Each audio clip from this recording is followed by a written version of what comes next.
Herzlich willkommen zu Sunday Night on Air. Welcome, welcome. Und heute zum ersten Mal dieses Format im Live-Format. Live ist immer gut. Live ist immer gut, weil wir haben heute Deep Talk mit Dominik Haab. Vielleicht kennt ihr ihn aus Film und Fernsehen bekannt. Wirklich, wie oft warst du schon im Fernsehen, im Schweizer Fernsehen zu sehen? Ich weiß nicht, aber 2-3 Mal. 2-3 Mal? Ja, vielleicht. Weil du hast einen Vorzeigebauernhof Ja. in Mettmenstetten. Also du arbeitest als Landwirt, aber vor allem, wir kennen uns seit Jahren und bauen zusammen Kirche. Du bist ein so unglaublich gesalbter Preacher. Du predigst in der ganzen Schweiz und auch noch weiter darüber hinaus. Und vor allem ICF Zürich hier, also wir bauen Kirche auch gemeinsam schon seit Jahren. Amen, Amen. Genau, und ich bin Joel Vögeli, Sunday Night Pastor. Ich war ja hier in diesem Format auch schon zu sehen. Und jetzt machen wir heute Deep Talk. Bist du bereit? Also fangen wir mal an. Dominik, sag mal was Tiefes. Ja, also es ist immer schwierig, oder? Aber wir haben ja zum Glück vorbereitete Fragen. Lass uns einfach mal starten. Wir starten mal. Erste Frage. Also wir kennen die Fragen noch nicht, die wir einander stellen. Also ich habe meine durchgesehen, die ich dir stellen werde, aber umgekehrt, die an mich kenne ich noch nicht. Also bin ich mal gespannt. Lieber Dominik, also das ist an uns beide. Beschreibt eure erste Begegnung aus eurer Sicht. Also wie haben wir uns, also mal ein bisschen Geschichte, wie haben wir uns kennengelernt? Dominik Haab. Es ist noch schwierig zu sagen, aber ich glaube, so habe ich das ICF Zürich das erste Mal so 2006 besucht und habe dich wahrscheinlich dort mal auf der Bühne Gitarren spielen gesehen, ja, zu deinen Youth Worship Zeiten. Stimmt, ich war Worship Leader damals. Genau, also das ist so vielleicht meine erste Erinnerung von dir. Und dann bist du aber nachher in den 20er, also in die Arbeit oder in den Gottesdienst für junge Erwachsene gekommen und so. Was war so dein erster Eindruck? Das nehme ich Wunder, wirklich, echt. Was war so dein erster Eindruck von mir? Weil ich sag's dir nachher auch. Ja, vielleicht war dein Kleiderstil jetzt nicht der Kleiderstil, den ich tragen würde. So, das hat mich immer ein bisschen am Anfang, würde ich sagen, fast vielleicht so ein bisschen gestört, aber du warst halt sehr begabt. Also musikalisch sehr begabt und man hat dich einfach gerne gehabt, deine Art. Ja. Das sind vielleicht so die zwei Kontroversen, die mir da in den Sinn kommen. Ja, so. Ja. Also ich glaube, wirklich ein Großteil der Männer beginnt sich dann wirklich gut zu kleiden, wenn sie verheiratet sind. Und das ist wirklich einfach so. Ich dachte immer, ich hätte einen super Kleiderstil, bis meine Frau mich aufgeklärt hat. Es ist vor allem cool, wahrscheinlich in deinen Augen. Ja, ich kann mich erinnern, weil du hast im ICF warst du Intern. Du hast ein Jahr, wie hat man das genannt? Ein Praktikum hast du gemacht, ein Jahrespraktikum im ICF? Nein, es war eigentlich, ich habe im 2008 das erste ICF College besucht, wo Nick Legler gestartet hat, einen halben Tag. Freitagmorgen, noch in der Josefstraße in Zürich. Krass, ja. Und habe dann durch das ICF College einfach an den Weekends ab und zu als Producer die Celebrations geleitet am Sonntag. Ja. Genau, und da bist du mir zum ersten Mal aufgefallen, weil ich war eben grundsätzlich Worship Leader da. Also ich war im 20s mit dabei als Worship Leader und da habe ich dann die junge Erwachsenenarbeit gemacht, habe aber auch am Sonntag im ICF Zürich Worship geleitet und so hatten wir die ersten Berührungspunkte und dein Charisma habe ich da natürlich mitgekriegt, deine Leidenschaft für Jesus. Und dann kam eben auch dann ein paar Jahre später, ich weiß nicht wann das war, dann wurdest du Preacher im 20s. Wann hast du zum ersten Mal gepredigt bei uns? Das war im Oktober 2008. 2008. Da hat Danny Gassmann, der Pastor damals von der Jungen Erwachsenen Church, hat mich da mal eingesetzt.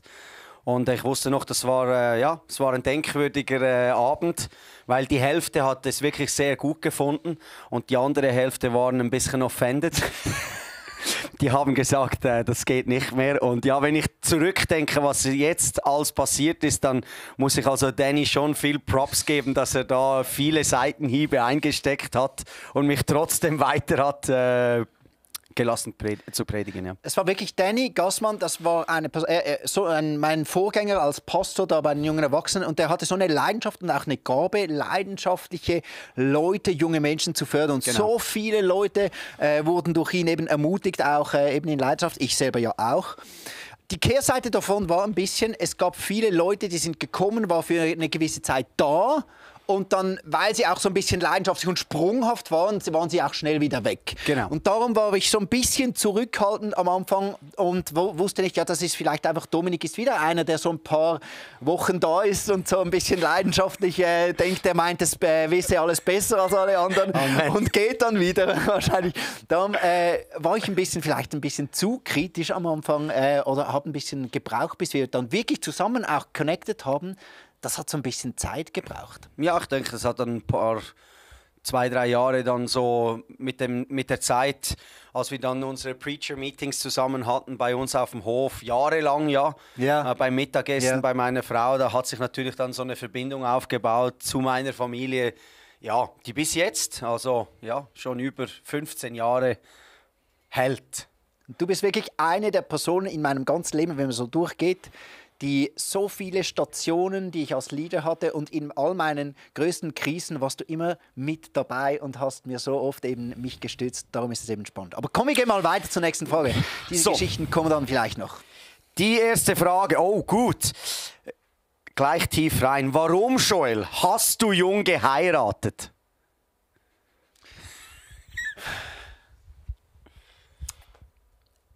Ich war überzeugt grundsätzlich schon als Teenager. Ich möchte ready sein und ich möchte eine Frau finden, die ich wirklich auch heiraten kann. Weil ich habe das gesehen, auch bei meinen Eltern. Die haben früh geheiratet und ihre Ehe hat sich über die Jahre immer noch verbessert und noch verbessert. Und das war so meine Perspektive. Ich möchte eine Frau finden, mit der ich etwas übers Leben hinaus aufbauen kann. Und dann ist natürlich immer noch das andere. Also ich hätte gedacht, ich heirate früher. Ich hätte gedacht, ich werde sehr jung, so anfangs irgendwie mit 23 zum ersten Mal Vater. Und dann ist aber eine Beziehung, die ich etwa mit 21 hatte, ist dann nach 11 Monaten habe ich die beendet. Und dann war ich ein paar Jahre lang Single und dann habe ich mit 26 habe ich geheiratet. Beautiful. Meine Frau war natürlich da noch jung, die war 19, als sie geheiratet hat. Ah, wirklich? Nee, als wir zusammengekommen sind. 19. Warte, jetzt muss ich überlegen. 08. Nee, dann war sie nachher 20, war sie, als wir geheiratet haben. Und die war wirklich jung. Ah, und, es hat sich gelohnt. Es hat sich gelohnt. Aber jetzt bist du Vater geworden. Ja, jetzt bin ich Vater geworden. Ja, und wir sind dieses Jahr eben 16 Jahre verheiratet. Wow, cool. That's good. Und jung heiraten ist auch wirklich, wenn man diese Perspektive hat, wir bauen jetzt gemeinsam etwas auf. Und für uns war auch klar, Scheidung, das wird gar nicht ein Thema, auch nicht in unseren Köpfen, sondern wir suchen immer, wir bauen auf. Und es muss auch nicht alles vom Beginn weg perfekt funktionieren, sein, sondern wir können eben daran arbeiten. Und das haben wir von Anfang an wirklich auch gelernt. Ja, das ist ja das Schöne an der Ehe. Wenn du dran bleibst und immer wieder in dich reinschaust und miteinander einen Weg gehst, dann kann es wirklich immer besser werden. Also es muss nicht so sein, ich bin jetzt auch schon 12 Jahre verheiratet, habe 4 Kinder mit Davina und ich merke einfach, es ist so ein Segen, alles in deinem Leben offen zu legen und miteinander unterwegs zu sein. Und wenn du das mit jung startest, dann baust du ein Vertrauen auf, das über die Jahre immer stärker wird. Ja. Und du machst miteinander eigentlich einen Weg. Und ich habe einfach herausgefunden, dass das Leben miteinander zu teilen viel schöner ist als alleine. Ja. Und das darum, hey. Meine Frau hat jetzt gerade eine 10-jährige Ausbildung abgeschlossen. Die ist jetzt Psychologin. Und das, was da alles drin ist und was sie eben auch sagt, hey, viel davon war nur möglich, weil sie jemanden zur Seite hat, der wirklich Neues auch in ihr Leben bringt, das vielleicht in ihrer Familienkultur zu wenig war, aber dass sie studieren kann, dass sie was aus ihrem Leben so machen könnte, dass nochmal ganz in eine andere Richtung geht. Und das ist eben die Kraft vom jungen Heiraten. Man kann noch so viel Weg gemeinsam gehen und jetzt ist sie Psychologin. What? Nein, unglaublich. Ich bin jetzt, du hast jetzt Private Sessions, oder was? Jetzt, ja, gratis. Gut, hey, super. Darum, jetzt beginnt die gute Zeit. It's a blessing, wirklich. Also, give me the question. Nächste Frage, sorry. Weiter. Wenn du noch mal 20 wärst, was würdest du anders machen? Wow. Also, ich habe mein Leben ein bisschen an die Wand gefahren, bis ich 19 war und habe dann zu Jesus gefunden. Darum muss ich sagen, wenn ich zurückschaue, so ab 20, also da würde ich jetzt wirklich nicht viel anders machen, weil ich würde jetzt sagen, ich war ein bisschen sehr radikal in meiner Nachfolge zu Jesus. Wir haben im Auto darüber gesprochen, als wir hierher gefahren sind. Ich habe nur noch das jüdische Neue Testament gelesen, habe alle christlichen Bücher meiner Schwester fortgeworfen und war einfach crazy wild in den ersten Jahren. Und Gott ist mit mir einen Weg gegangen und hat so viel weich gemacht in meinem Herzen. Und wenn ich jetzt so zurückschaue, bin ich so froh, auch mit 24, oder mit 23, als ich Davina kennengelernt habe, als wir uns für eine Ehe entschieden haben, bin ich so froh, dass ich so geradlinig mit Jesus unterwegs war in diesen jungen Jahren. Das hat mir einfach so einen guten Boden gegeben für etwas aufzubauen, dass jetzt mit 36 du einfach zurückschaust und sagst, hey, danke Jesus für das, was du bis jetzt schon getan hast. Und ich freue mich so auf die nächsten 10, 15, 20, 30 Jahre, was du noch durch unser Leben bewirken wirst. Darum, wenn du 20 bist und all in für Jesus, das ist das Beste, was du in deinem Leben machen kannst. Also da muss ich dich einfach ermutigen, wer sein Vertrauen auf Jesus setzt, der wird nie enttäuscht werden. Und da möchte ich dir einfach so ermutigen, mit 20 sein Leben Jesus zu geben und ihm nachzufolgen, das bringt extrem Segen. Also ich möchte aber trotzdem noch ein bisschen nachhaken, weil es gibt Leute, und das habe ich auch erlebt, die waren jung und dann haben sie wollten leidenschaftlich Jesus nachfolgen und waren dann aber auch ein bisschen enttäuscht von dem, dass vielleicht gewisse Dinge, Erweckung nicht kam oder Dinge sich nicht geändert haben oder sie haben gedacht, sie müssten viel weiter sein mit Jesus. Warum hat das dich nicht kaputt gemacht, dass du auch ein bisschen zu leidenschaftlich warst? Warst du nicht enttäuscht, dass gewisse Dinge... Ja, also absolut. Ich meine, wir haben dann für so viele verschiedene... Wir haben überall für Heilung gebetet. Und das machen wir ja immer noch, aber wir waren halt auf der Straße. Wir haben gebetet, dass wir Engelsbegegnungen haben, wie sie es in der Bibel gehabt haben, alles. Und zum Teil hat man das erlebt, zum Teil hat man das vielleicht in Träumen erlebt oder eben halt nicht erlebt.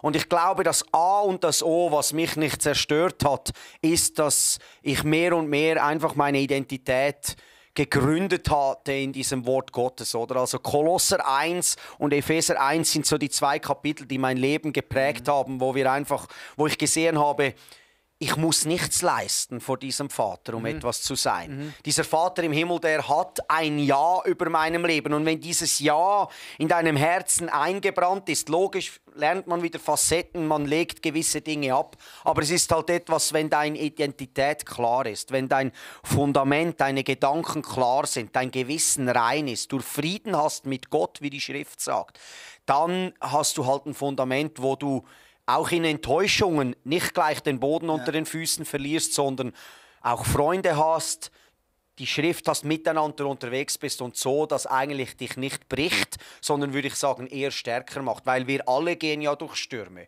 Also wir alle erleben Dinge, die wir nicht erleben wollen. Krankheit und Tod kommt vielleicht unserer Familie nahe, in unserem nächsten Umkreis. Und dann ist es halt dann wichtig, wo ist dein Leben gegründet? Ja. Also was ist dein Fundament? Ja. Weil wenn du dann nur auf einer Bubble fliegst und keine Wurzeln geschlagen hast, Kolosser 2,7 heißt, senke deine Wurzeln tief in Christus, damit du erkennst, was er für dich getan hat, damit dein Leben überfließt in Dankbarkeit. Und das ist eben die Wahrheit oder der Schlüssel, den ich mir immer wieder sage, lass unsere Wurzeln tief sinken, damit unser Fundament stark wird. Also, aber kannst du ehrlich sagen, dass du warst ja sehr wild und leidenschaftlich und wirklich schräg manchmal. Ich muss das so sagen. Eben, That's true. Also war wirklich gewisse Dinge waren schräg auch, oder? Aber dein tiefster, was war damals als Teenager so der tiefste Wunsch oder Satz oder so? Wonach hast du am meisten gestrebt? Ich habe einfach Jesus geliebt. Also ich habe noch nie so eine Liebe erlebt in meinem Leben. Also du wolltest gar nicht so crazy sein? Du wolltest gar nicht crazy sein?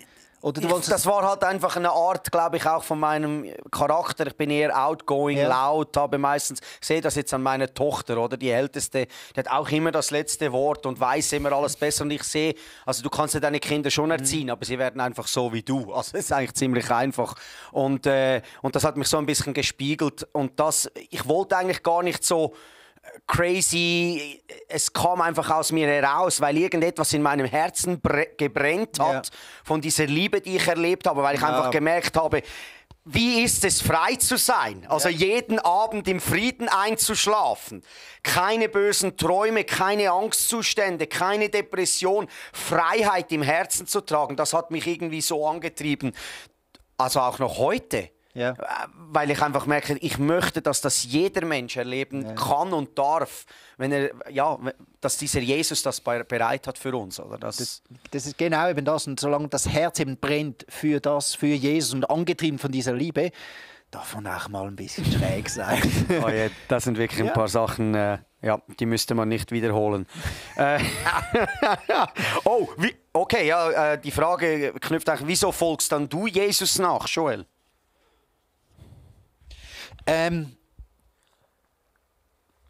Also ich glaube, es ist für mich eine sehr, sehr wichtige Frage, die ich wirklich mir nochmals stellen musste und die ich auch in meiner Zeit, so Anfang 20, wirklich nochmal wirklich sehr konkret stellen wollte und wo ich nicht ausweichen wollte. Weil ich bin christlich aufgewachsen. Ich habe seit ich 4 war, habe ich eine Beziehung mit Jesus aufgebaut und dann kam das wirklich nochmal hoch, okay, warum glaube ich wirklich?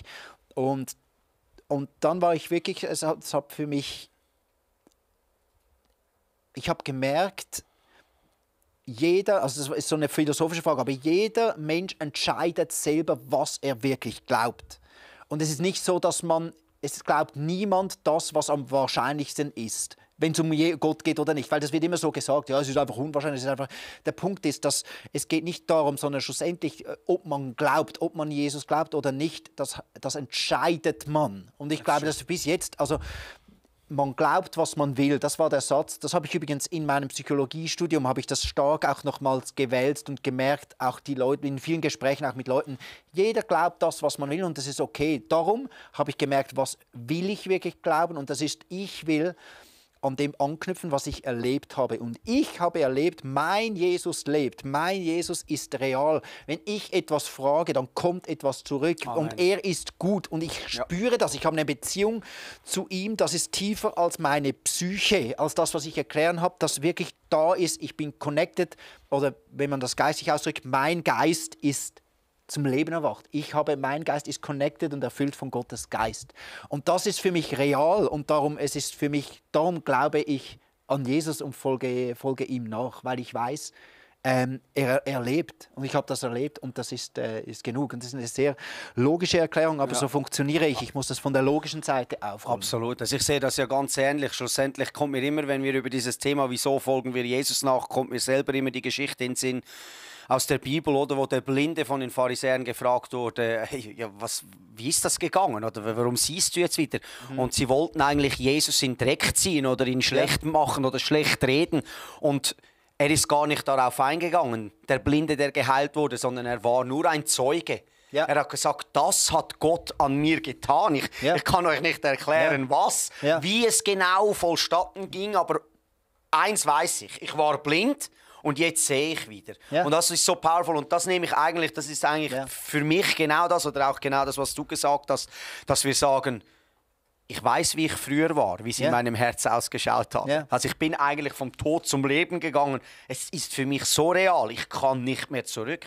Oder? Ja. Und ich glaube, das sagt es gut. Ja. Und es gibt ja die anderen Geschichten. Man hat immer das Gefühl, wenn ich doch das erleben würde, dann würde ich mehr glauben. Aber es gibt ja die Geschichten in der Bibel, was die alles gesehen haben, was Jesus tut. Volk Israel, und überall. Dann, und einfach das zieht sich ja durch. Darum es ist so klar, dass die Bibel sagt, hey, ob ich glaube oder nicht, hat nicht damit zu tun, wie große Wunder ich sehe, sondern es hat damit zu tun, ob mein Herz glauben will. Und darum, das ist meine Überzeugung, darum glaube ich. Weil es ist meine Aufgabe, dass ich glaube, was ich will. Und ich will, habe ich entschieden, an dem festhalten. Das ist sehr, sehr gute Antwort. Amen. Amen. Next question. Warum wolltest du Kinder? Wow. Jetzt, das sind deine Fragen. Yes. Also wir, Davina und ich, haben 4 Kids, 2 Mädchen, 2 Jungs. Und es war eigentlich die ähnliche Überlegung, als wir geheiratet haben. Ich habe immer diesen Wunsch und dieses Gefühl gehabt, Kinder, eine Familie zu gründen oder dann vielleicht eben eine Frau zu finden und dann eine Familie zu haben, weil ich einfach in meiner Familie, wir sind eine große Familie, außerhalb meine Eltern sind auf beiden Seiten mehrere Leute, dann meine Großeltern waren 10 Geschwister, also das ist eine riesen Familie und ich habe einfach der Segen gesehen, diese Freude, aber auch die Herausforderungen in Familien. Und darum haben wir haben uns dann eigentlich so entschieden, dass wir gesagt haben, wir möchten auch dieser Erde etwas hinterlassen. Und ich glaube, das ist der Main-Fokus, warum wir auch Kinder in diese, oder viele Leute sagen, ja, wenn du jetzt irgendwo auf SRF Doc schaust, warum haben wir keine Kinder? Weil wir möchten selber unser Leben leben und der Fußabdruck, der ökologische, ist auch zu groß. Und dann sage ich immer, wenn du nur für dich selbst lebst, ja, dann bitte mach keine Kinder. Oder? Aber wenn du merkst, du hast etwas zu geben in deinem Herz, weil Gott ist ein Gott der Familie, Gott ist ein Gott, der immer in Generationen gedacht hat.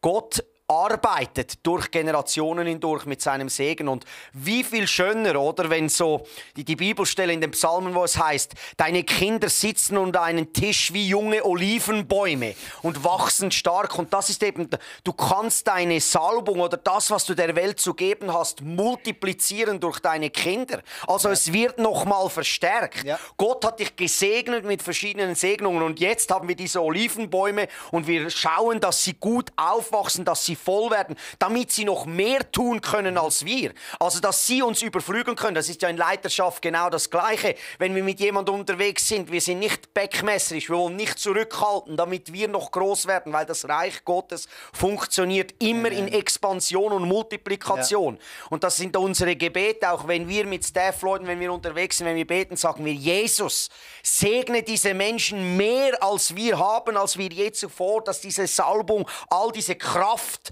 Menschen freizusetzen, in der Wahrheit zu leben. Und darum habe ich mich entschieden, Kinder zu haben, damit, wenn sie wieder Kinder haben, das nochmal multipliziert wird und dann wieder. Und wenn ich meinen Großvater anschaue mit 89 an Weihnachten am 18. mit 70 Leuten in der Halle, wo wir gegessen haben, Mittagessen, alles sein Nachwuchs. Und er weint im Gebet und sagt, Jesus, ich danke dir für dieses Leben. Und du siehst 28 Urgroßkinder an diesem Tisch. Ja. Dann stehst du raus und dann überlegst du dir nochmal und denkst du, was wäre gewesen, wenn dieser Mann gesagt hat, ja, ich schaue nur für mich, lass mich einfach mein Leben leben, ich gebe nichts weiter. Dann wäre alle in diesem Raum dort drin wären nicht gewesen.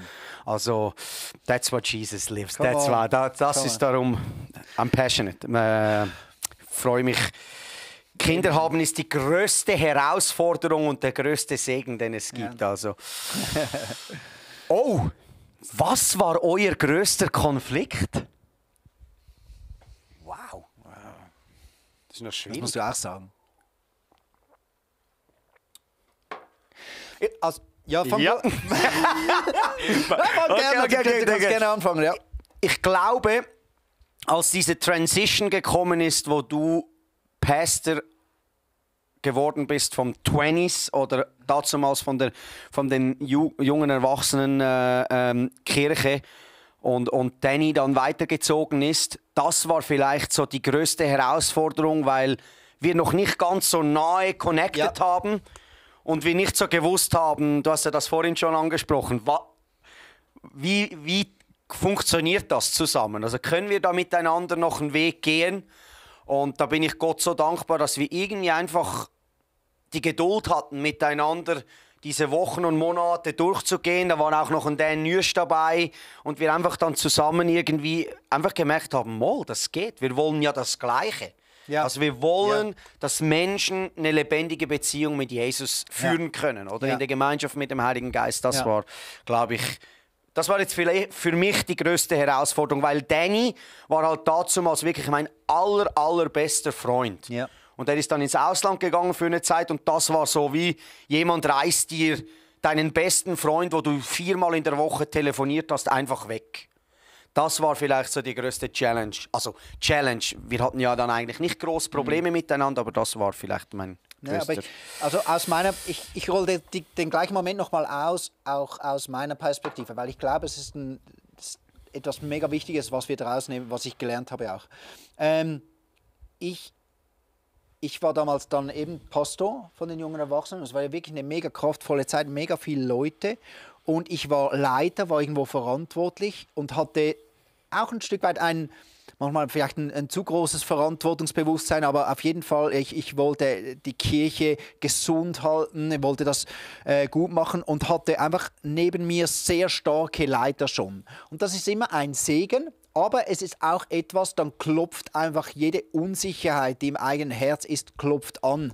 Und man spürt, wie auf eine positive Art eigentlich die Leute neben dir drucken. Also du warst nie da und hast gedacht, ja, du wartest mal, bis ich dir dann sage, jetzt darfst du auch Vollgas für Jesus geben.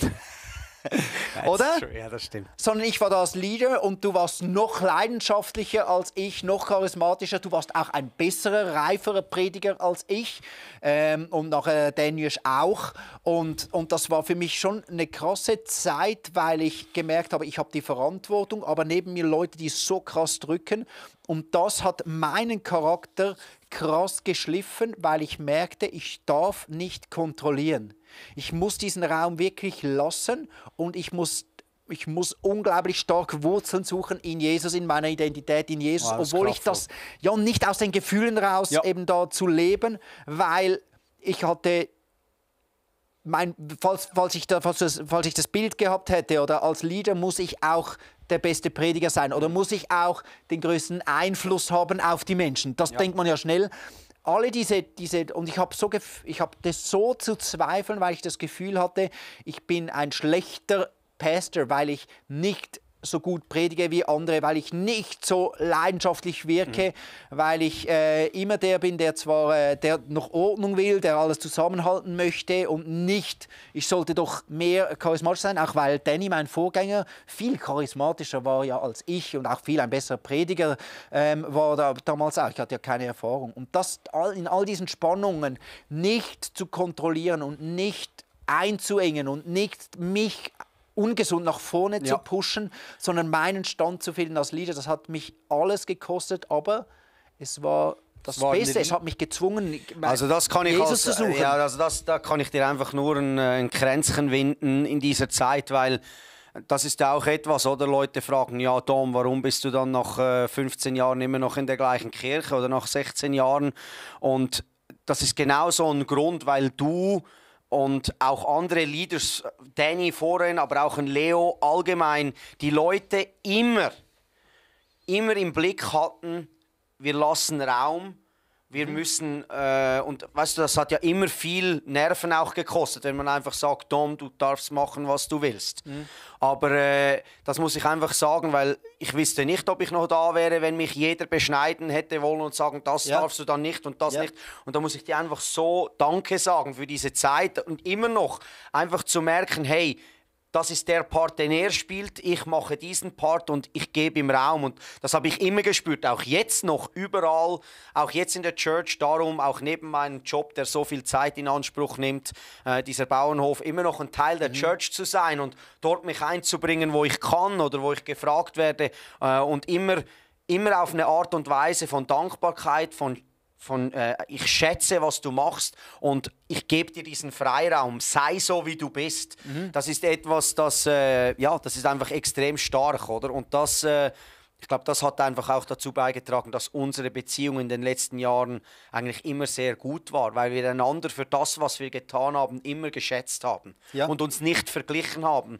Weil das ist der größte Fehler, den wir im Reich Gottes machen können.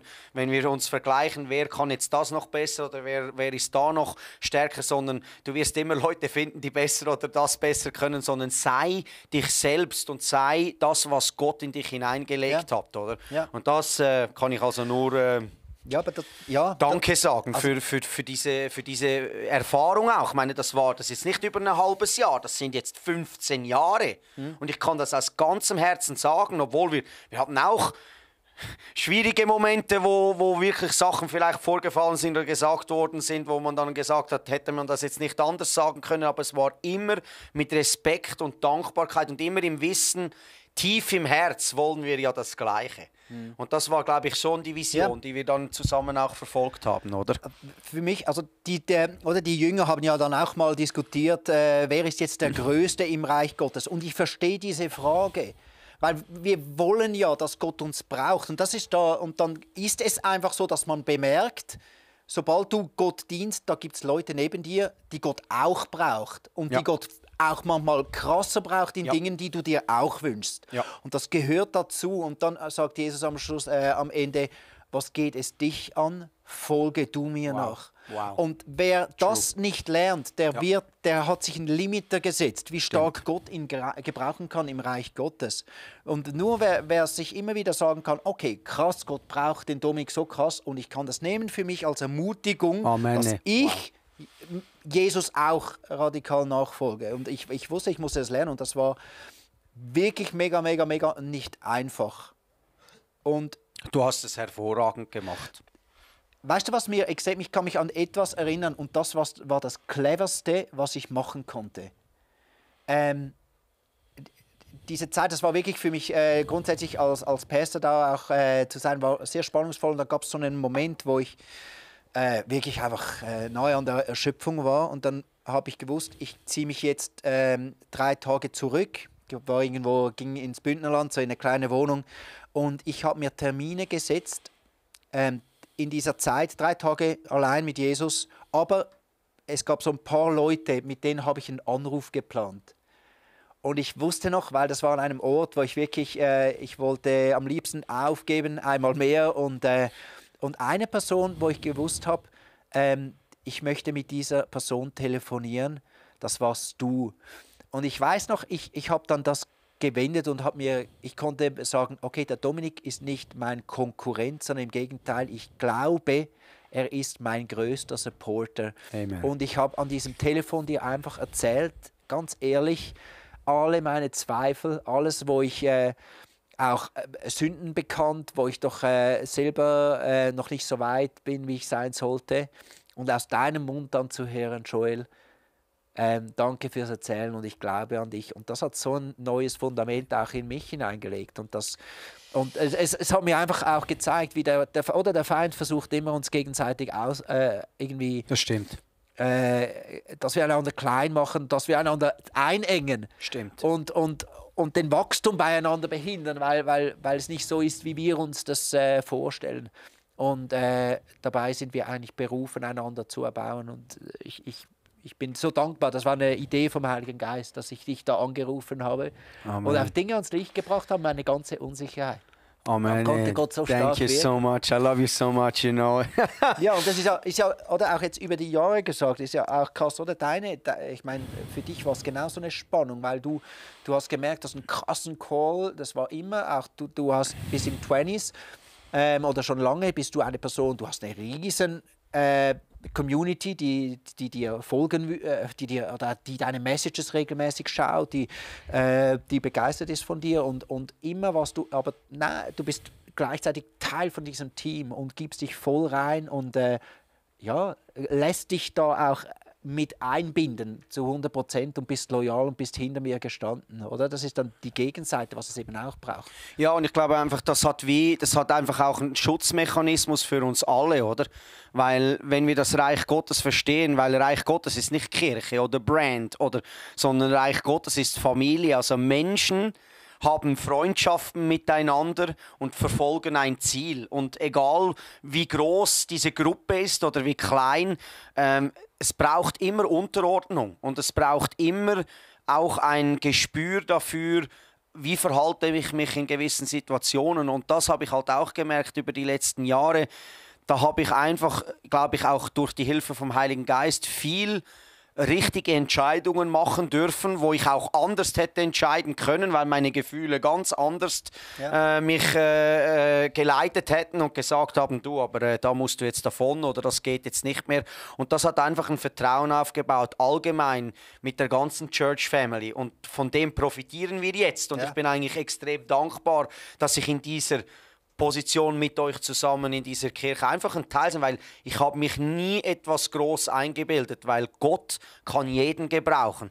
Weil ohne die Gnade von Jesus sind wir alle nichts, oder? Und die Salbung, die Kraft des Heiligen Geistes ist schlussendlich das, was die Herzen bewegt. Und, und da können wir noch so gut rednerisch oder intellektuell oder artikulieren, sondern schlussendlich ist es die Kraft vom Himmel, die Wahrheit, die Menschen frei macht. Und wenn wir das miteinander tun können, das ist die größte Freude, die es gibt. Darum bauen wir ja zusammen Kirche. Darum Amen. sind wir immer noch excited für das, was Gott tun will in dieser Generation und darüber hinaus. Oder?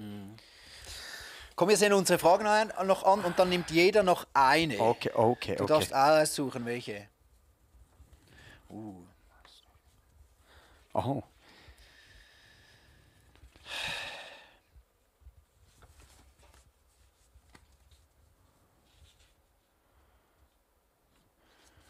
Ich habe eine. Ich habe noch eine, aber fang du zuerst oder ich Also, zuerst? Sag du ich- zuerst. also gut. Ich habe einen schönen Abschluss nachher. Also gut. Ein Nugget zum Schluss von Dom habe. Aber ja. Wenn du jetzt zurückschaust auf, sagen wir, die letzten 20 Jahre in deinem Glauben mit Jesus, wo du ja viele Hohen und Tiefen erlebt hast, wenn ich dich jetzt frage, wie hat sich dein Glaube verändert? Also, hat er sich verändert und wenn ja, wie? Jetzt ganz, sagen wir jetzt, heruntergebrochen auf dein persönliche Tage, also einfach dein Leben mit diesem Gott. Was würdest du sagen, was sind so vielleicht das Grundsätzlichste, wo du Veränderungen erlebt hast in den letzten 10, 15, 20 Jahren in deinem Glaubensleben? Ist noch schwierig, aber vielleicht share a nugget.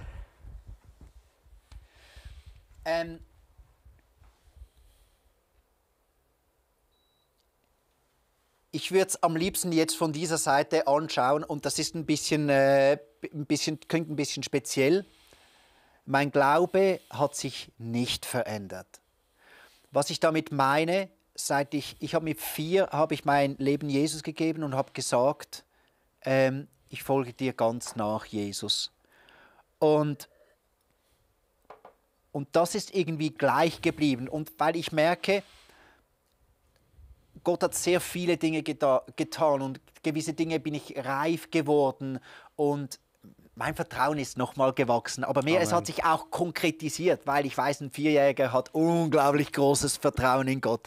Also ob ich mit 4, weil das ist ja das Kind, dieses kindliche Glauben, oder? Dem soll ich ja wieder nacheifern. Darum, ich gehe eigentlich dafür, ich möchte weniger mein Glaube, weil ich finde das immer ein bisschen auch gefährlich, weil das ist das, was du vorher gesagt hast, du würdest nicht mit 20, was würdest du anders machen?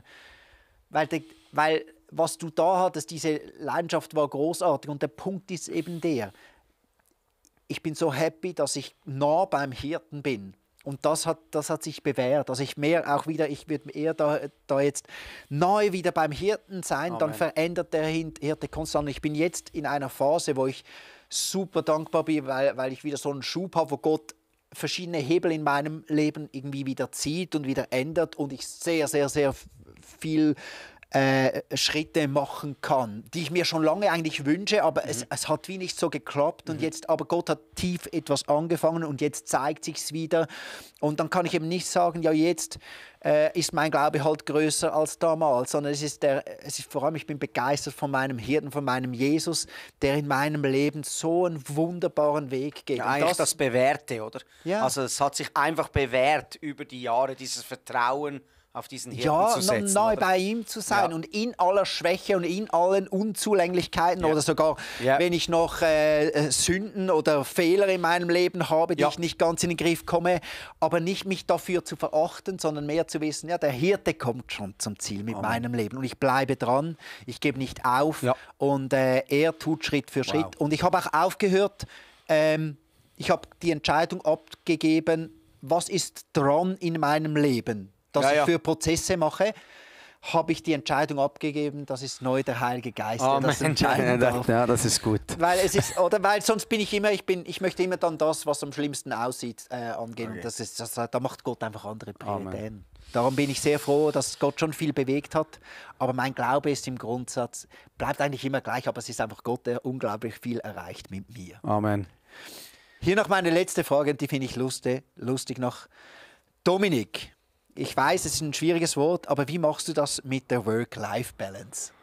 Work-Life-Balance gibt es eben bei mir nicht, weil ich ja 7 Tage in der Woche auf meinem Hof für meine Kühe zuständig bin. Es wäre ein eigenes Thema, über das zu sprechen, aber ich habe mir angeeignet, jeden Tag mit diesem Gott zu arbeiten. In der Bibel heißt es, tu alles, was du tust, aus Liebe zu Gott. Und so probiere ich eigentlich jeden Tag, weil die Leute fragen, wo ist dein Sabbat? Dann sage ich immer, ja, frag meine Kühe, ob sie auch einen Sabbat machen würden, weil die machen keinen Sabbat, also muss ich ja am Sonntag auch arbeiten. Aber ich will eigentlich in dieser Liebe und Dankbarkeit mit Gott verbunden sein, jeden Tag. Und darum ist meine Work-Life-Balance ist eigentlich ein Zusammenzug von meinem ganzen Leben. Also es gibt für mich nicht einen Unterschied, weil das Gleiche, was ich jetzt hier mache, ist, wenn ich zu Hause arbeite oder mit meiner Familie bin. Ich möchte einfach Jesus überall einbeziehen. Aber bist du sensibel drauf, dass dein Tank nicht leer wird? Ja, ich nehme einfach mir unter dem Tag ab und zu mal eine Stunde raus oder so, wo ich vielleicht mal reste. Ja. Aber grundsätzlich habe ich halt... ich weiß auch nicht, ich habe einfach Freude an der Arbeit, Freude am Arbeiten auf dem Hof. Es ist für mich fast wie Freizeit, wenn ich draußen arbeite und es verschmilzt. Ich sage immer meinen Kids, die jetzt dann die Lehre auswählen müssen, macht das, was ihr Leidenschaft habt. Also wie traurig ist es, wenn du der Arbeit nachgehen musst, die du einfach nur machst des Geldes wegen oder was auch immer, sondern mach etwas, wo du Leidenschaft hast, wo du deine Begabung und deine Freuden einsetzen kannst, dann wird dann plötzlich die Arbeit zur Freizeit. Amen. Amen. Mega schön. Hey, danke Dom. Ich bin unglaublich Thanks for your dankbar, heart. einfach mit dir seit Jahren da Kirche. Es ist noch mehr als Kirche bauen, in erster Linie mit dir gemeinsam Jesus nachzueifern. Amen. Und so viel Schönes zu sehen. Gott ist gut. Danke so vielmals. Thanks for the talk. Hat mich einfach ermutigt. Es ist immer wieder schön, Herz zu spüren und zu merken, es lohnt sich, diesen Jesus nachzufolgen. Und möchte einfach allen Danke sagen, die zugeschaltet haben, die uns zugehört haben. Ich hoffe, du kannst etwas mitnehmen, vielleicht das eine oder andere Wort, das gefallen ist, möge es auf guten Boden fallen und etwas Gutes in deinem Herzen bewirken, dass du näher zu diesem Gott kommst, der dich bedingungslos liebt und der es sich wünscht, mit dir eine Beziehung aufzubauen, die nicht einfach für ein halbes Jahr ist, sondern die wirklich hält für ein Leben lang. Ja, genau. Amen. Amen. Amen. Bis zum nächsten Mal, wenn es wieder heißt Sunday Night on Air live on YouTube. Sei dabei.